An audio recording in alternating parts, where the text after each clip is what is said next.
Assalamualaikum warahmatullahi wabarakatuh.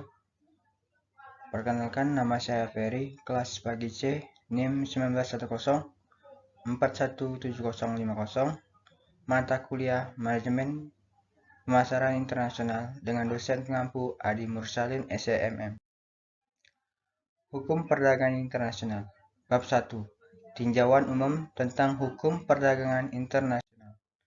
Pengertian hukum perdagangan internasional adalah perdagangan yang dilakukan antar negara atau pemerintah negara dengan negara lain yang menjalani suatu hubungan perdagangan yang sesuai kesepakatan antar kedua belah pihak yang melakukan perdagangan internasional tersebut. Perdagangan internasional adalah perdagangan yang dilakukan oleh penduduk suatu negara dengan penduduk negara lain atas dasar kesepakatan bersama. Definisi menurut Seth-Smith. Hukum perdagangan internasional adalah sekumpulan aturan yang mengatur hubungan komersial yang sifatnya perdata. Aturan-aturan hukum tersebut mengatur transaksi-transaksi yang berbeda negara. Definisi di atas menunjukkan dengan jelas bahwa aturan-aturan tersebut bersifat komersial. Definisi menurut M. Rafiqul Islam. Dalam upayanya memberi batasan atau definisi hukum perdagangan internasional, M. Rafiqul Islam menekankan keterkaitan erat antara perdagangan internasional dan hubungan keuangan. Adanya keterkaitan erat antara perdagangan internasional dan hubungan keuangan, beliau mendefinisikan hukum perdagangan dan keuangan sebagai suatu kumpulan aturan, prinsip, norma, dan praktik yang menciptakan suatu pengaturan untuk transaksi perdagangan internasional dan sistem pembayarannya yang memiliki dampak terhadap perilaku komersial lembaga-lembaga perdagangan. Definisi menurut Michael Sanson. Sanson memberi batasan bidang ini sesuai dengan pengertian kata-kata dari bidang hukum ini, yaitu hukum, dagang, dan internasional. Bagian utama yaitu hukum perdagangan internasional publik dan hukum perdagangan internasional privat.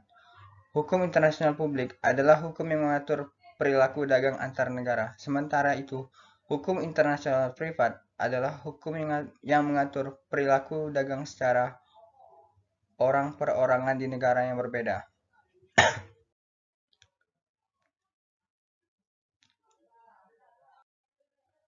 Asas, tujuan, dan ruang lingkup hukum perdagangan internasional. Asas hukum perdagangan internasional.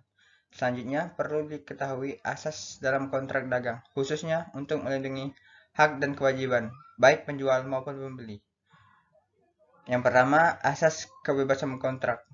2. Pengakuan atas kebiasaan serta praktik perdagangan antar negara atau perdagangan internasional. 3. Asas etikat baik serta transaksi yang jujur. Dan yang terakhir, asas bila dibatalkannya kontrak saat terjadi kesenjangan yang lebar antara hak serta kewajiban pihak-pihak yang ada dalam kontrak. Tujuan hukum perdagangan internasional. Setiap hukum atau aturan dibuat untuk tujuan tertentu. Begitu pula dengan hukum perdagangan internasional.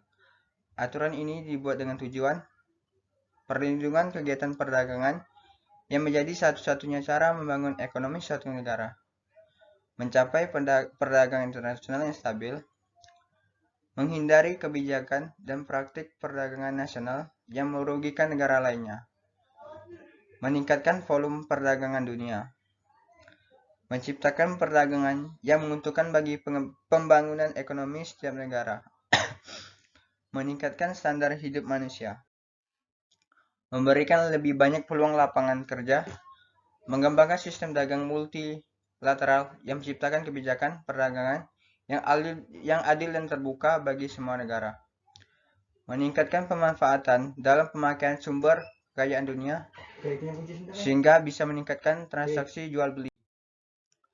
Lingkup hukum perdagangan internasional. Hukum perdagangan internasional merupakan bidang hukum yang berkembang cepat. Ruang lingkup bidang hukum ini cukup luas. Hubungan dagang yang sifatnya lintas batas dapat mencakup banyak jenisnya.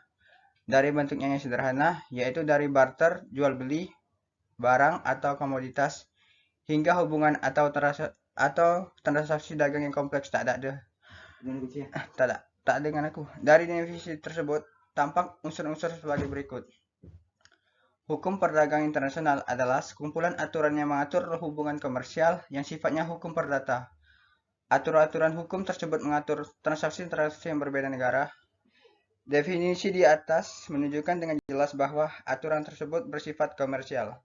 Artinya, Simitov dengan tegas membedakan antara hukum perdata atau free-part law nature dan hukum publik. Pendekatan hukum perdagangan internasional. Luasnya bidang cakupan dalam hukum perdagangan internasional membuat cakupan yang dikajinya sulit untuk tidak tumpang tindih dengan bidang-bidang lainnya, misalnya dengan hukum ekonomi internasional, hukum transaksi bisnis internasional, hukum komersial internasional, dan lain-lain. Masalahnya adalah di mana letak atau garis batas di antara hukum perdagangan dengan bidang hukum lain, khususnya hukum ekonomi internasional. Sementara itu, pendekatan yang ditempuh untuk membedakan kedua bidang hukum ini adalah dengan melihat subjek hukum yang tunduk kepada kedua bidang hukum tersebut. Hukum ekonomi internasional lebih banyak mengatur subjek hukum yang bersifat publik, sedangkan hukum perdagangan internasional lebih menekankan kepada hubungan hukum yang dilakukan oleh badan-badan hukum privat. Prinsip dasar hukum perdagangan internasional. Prinsip dasar kebebasan berkontrak sebenarnya merupakan prinsip universal dalam hukum perdagangan internasional. Setiap sistem hukum dalam hukum dagang mengakui kebebasan para pihak untuk membuat kontrak-kontrak dagang internasional. Prinsip dasar Pacta Sunt Servanda adalah prinsip yang mensyaratkan bahwa kesepakatan atau kontrak yang telah ditandatangani harus dilaksanakan dengan sebaik-baiknya atau dengan itikat baik. Prinsip ini berlaku secara universal. Prinsip dasar penyelesaian sengketa melalui arbitrase. Arbitrase dalam perdagangan internasional adalah merupakan forum penyelesaian sengketa yang umum digunakan kalau klausul arbitrase sudah semakin banyak dicantumkan dalam kontrak-kontrak dagang. Prinsip dasar kebebasan komunikasi atau navigasi. Di samping tiga prinsip dasar tersebut, prinsip dasarnya yang relevan dengan prinsip dasar yang dikenal dengan dalam hukum ekonomi internasional, yaitu prinsip kebebasan untuk berkomunikasi dalam pengertian luas, termasuk dalam kebebasan bernavigasi. Kelemahan-kelemahan hukum perdagangan internasional. Adapun tujuan dari hukum perdagangan internasional adalah untuk mencapai perdagangan internasional yang stabil dan menghindari kebijakan dan praktik perdagangan nasional yang merugikan negara lain. Untuk meningkatkan volume perdagangan dunia dan dengan menciptakan perdagangan yang menarik dan menguntungkan bagi pembangunan ekonomi semua negara. Meningkatkan standar hidup umat manusia, meningkatkan lapangan kerja, mengembangkan sistem perdagangan multilateral, dan meningkatkan pemanfaatan sumber-sumber kekayaan dunia, dan meningkatkan produk transaksi jual beli barang. Perkembangan hukum perdagangan internasional. Hukum perdagangan internasional telah ada sejak lahirnya negara dalam arti modern. Perkembangan hukum perdagangan internasional dapat dikelompokkan ke dalam 3 tahap, yaitu hukum perdagangan internasional dalam masa awal pertumbuhan, hukum perdagangan internasional yang dicantumkan dalam hukum nasional, lahirnya aturan-aturan hukum perdagangan internasional, dan munculnya lembaga-lembaga internasional yang mengurusi perdagangan internasional. Dampak perdagangan internasional terhadap perekonomian. Dampak perdagangan internasional terhadap perekonomian Indonesia. Dalam era modern ini, orang sering mengatakan bahwa dunia itu menjadi tanpa batas. Sesuatu yang terjadi di negara lain dapat kita ketahui dan dapat dengan cepat mempengaruhi masyarakat di negara kita. Maka sering disebut era globalisasi. Dampak positif ekspor. Memperluas lapangan kerja, meningkatkan cadangan devisa, memperluas pasar karena dapat memasarkan hasil produksi ke seluruh dunia. Dampak negatif ekspor. Menimbulkan kelangkaan barang di dalam negara. Menyebabkan eksploitasi besar-besaran sumber daya alam. Misalnya, ekspor barang tambang telah menyebabkan semakin tipisnya cadangan bahan tambang dan menimbulkan kerusakan alam lingkungan. Dampak positif impor.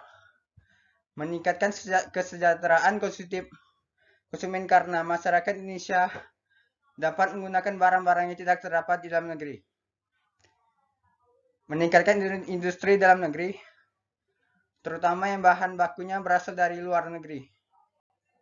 Dengan adanya impor, memungkinkan terjadinya alih teknologi secara bertahap. Negara kita mencoba mengembangkan teknologi modern untuk mengurangi ketertinggalan kita dengan bangsa yang sudah maju.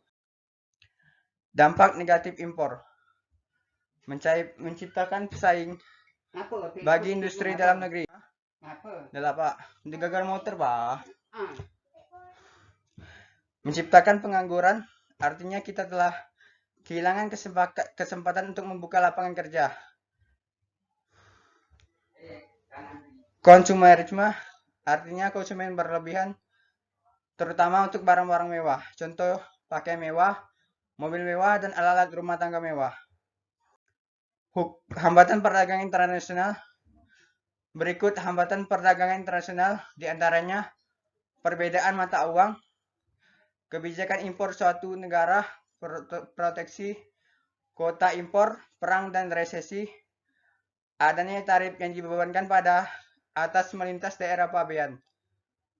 Produsen ekspor masih berbelit-belit sehingga memerlukan waktu lama. Kebijakan perdagangan internasional.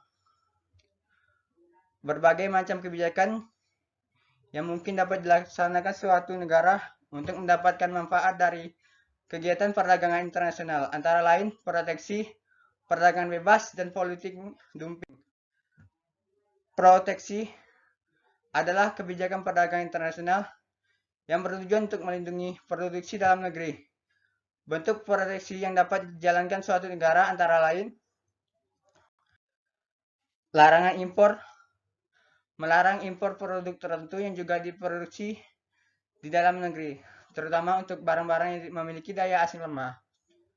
Tarif impor, mengenakan tarif impor yang tinggi terhadap barang-barang tertentu untuk mengurangi masuknya barang tersebut. Kuota, membatasi masuknya jumlah barang tertentu ke dalam negeri. Subsidi, memberi subsidi kepada produsen untuk meningkatkan produksinya agar dapat memenuhi kebutuhan pasar dalam negeri. Premi, memberikan premi kepada produsen yang mampu mencapai jumlah produksi tertentu dengan kualitas yang baik sehingga memiliki daya saing. Perdagangan bebas, kebijakan perdagangan bebas adalah kebijakan dalam perdagangan internasional untuk menghilangkan hambatan dalam perdagangan internasional. Penentuan dan penetapan harga diserahkan bebas.